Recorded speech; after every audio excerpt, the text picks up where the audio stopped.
Joining us, and hopefully you're doing well. I know in our household, just on a personal note, we are celebrating the arrival of our first granddaughter, and that's wonderful for everyone. And big congratulations to our daughter and her new and growing family. That is and son-in-law. Beautiful, beautiful stuff.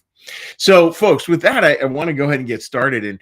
And today we're looking at how do we learn to enjoy the breeze, enjoying the breeze. And it's interesting, one of the truisms of God is that God is always breaking God's own rules. When you read through the Bible, there's lots of places where God says, if you do this, then I'll do that. And it's sort of like I'm going to take you out to the woodshed and give you a good thumping. And yet it just doesn't happen. We see that pattern repeated over and over again. Now, there are times where there's a clear appearance of God's anger and God's wrath and God's destruction. Clearly.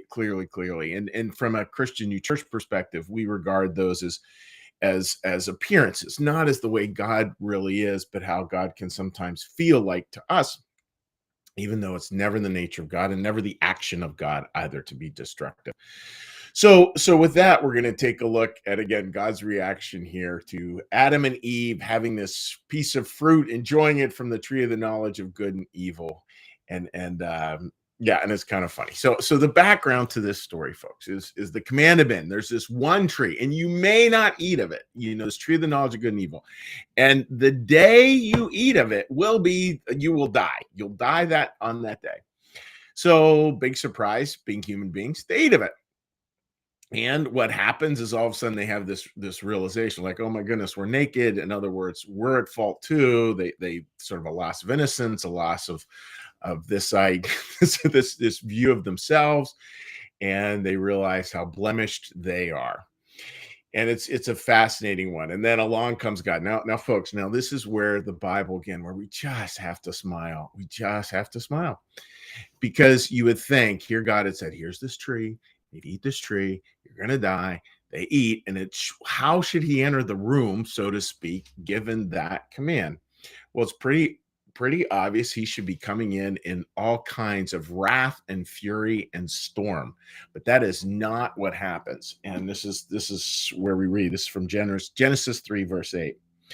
And they heard the voice of Jehovah God going alone in the garden at the breeze of the day, and they hid themselves from Jehovah God's face in the middle of the tree of the garden. That is fascinating. So instead of God coming in like a whirlwind, like a tornado, God comes in quietly, alone, a gentle breeze, searching for them. That is a spectacularly beautiful view of how God works. It's interesting, the word spiritus, in the Bible can be translated one of three ways: wind, breath, or God. And I think this has a connotation of this, right? God arriving as a gentle breeze, in this very gentle approach to things. And that certainly seems to be really important, folks. God seems to require a certain level of trust of us. And part of it just requires this quietness to really hear it. It's been interesting. I'm a big Harry Potter fan. I find this book's very interesting and filled with a lot of theology. Actually, she's a Christian, the author of them, and we can see that again and again. Like the good guys always show up sort of subtly over time, and there's a process, there's a journey. It's not everything revealed in one moment. There's lots of challenges, and yet there's again and again a showing up that takes place. I think that's what God is after here, folks.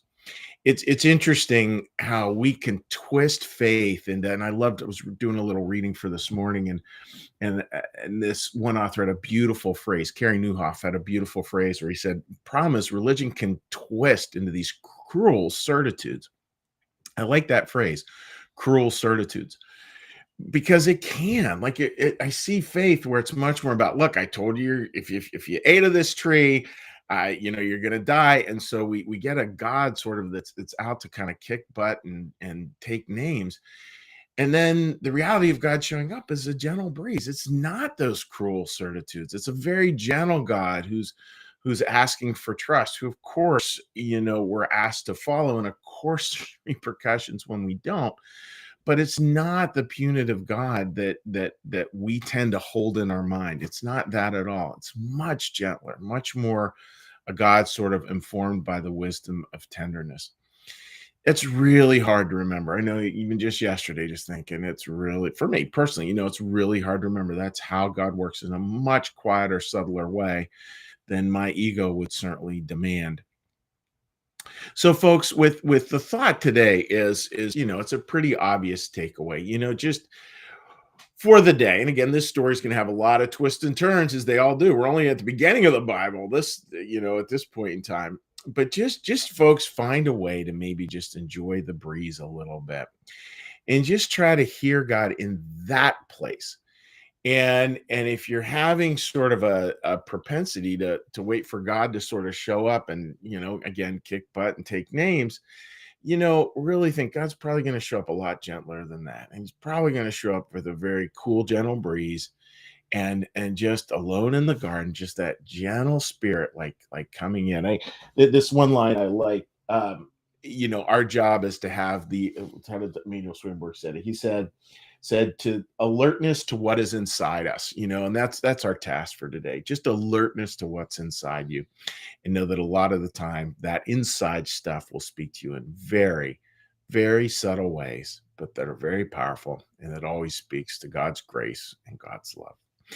So that's the thought for today, friends. And what we will do now is we're going to do a little prayer, a little blessing, a little meditation, and then when that's all done, we'll hop onto a social media platform and say hello to some folks as well. So with that, friends, let's all get a big breath.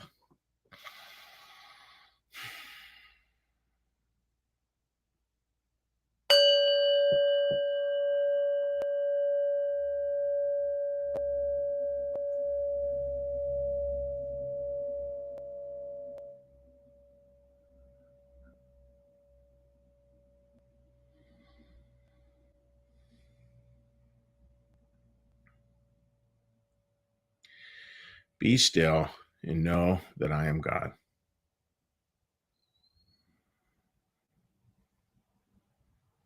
Be still and know that I am. Be still and know that I.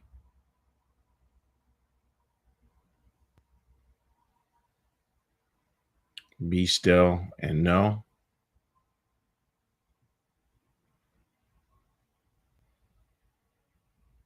Be still.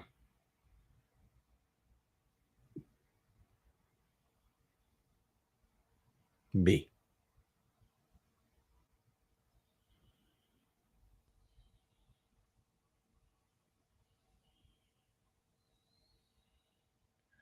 Our Father, who art in the heavens, hallowed be thy name. Thy kingdom come, thy will be done, as in heaven, so upon the earth. Give us this day our daily bread, and forgive us our debts, as we also forgive our debtors. And lead us not into temptation, but deliver us from evil. For thine is the kingdom, and the power, and the glory forever. Amen. May the Lord bless you and keep you. May the Lord make his face to shine upon you and be gracious unto you. May the Lord lift up his countenance upon you, bring you peace, and bring you home. Amen. All right, friends. Well, I certainly hope that you are enjoying the day so far. I know we just, I'm out here at our cabin on my little Monday Sabbath, and it is absolutely ridiculously beautiful out here today. So that is good stuff. All right, so let's hop on, see a few comments. And again, a note, folks, like sometimes we never see all the comments all in one sitting. So feel free, even if you're joining us much later in the day, feel free to go ahead and just drop a comment on there or on any one of their platforms. We'll get back to you as soon as we can. All right. Linda writes, good morning from Cape May, and as gentle breeze, how comforting. Well, you know what, Linda? I think you actually should be able to enjoy that a great deal down at Cape May.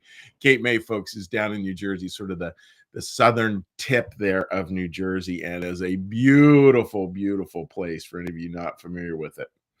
Sherry writes, happy to hear your great baby news. And as you know, our family is waiting on the runway this week. So for those of you who don't know, here's a funny one. So Sherry's wonderful son, Corey, is one of my best all-time buddies. I'm fortunate to have many good friends, and Corey's right up there at the top of the list. And anyhow, him and I met in high school. We're in each other's weddings, et cetera, et cetera. And our daughters were expecting babies on the first day. And Blairs tend to run fast, and so our baby came a little early. So Corey and his wife are expecting a grandchild too, coming up in the very near future, which is really, really fun. Jean writes, congratulations on the new grand. They certainly are, and we certainly think it's a blessing and wonderful, wonderful fun. Teresa, good morning to you out there in Pittsburgh, my dear friend. Hope you're doing well. Susan, good morning to you. Yes, and happy Monday to everybody. Melissa writes, good morning. Congratulations on your granddaughter. Yes, be patient and listen for God's gentle breeze. So deep. Yeah, it's so hard. Like I was just smiling. It's one of those little sermons in a box, right? It's interesting. 1 Corinthians 13, which we've all heard probably a million times. Love is patient, love is kind, keeps no score. Beautiful. I think one of the best things ever written on love. And it's fascinating to me that it starts out, love is patient.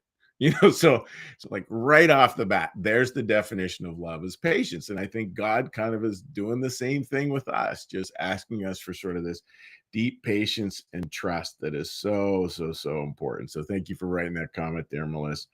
Marcus, good morning to you, buddy. And again, like silly good music yesterday. And with the service, Marcus, I was thinking, the best sermons are always preached a day later. And I was thinking, I should have used you guys as an example. If you had just browsed through music your whole life, instead of like going into a room saying, I'm committed to this, you would not be able to share the incredible gifts you're able to share with us at New Church Live week in and week out. So thank you for that. And Sherry, good morning to you. And I like the little, being Irish, I like the little 4-leaf clover in there. All right, friends. Well, listen, God bless. Everyone have a great day, and may you feel at some point in time a little gentle breeze this morning. Take care. Bye-bye.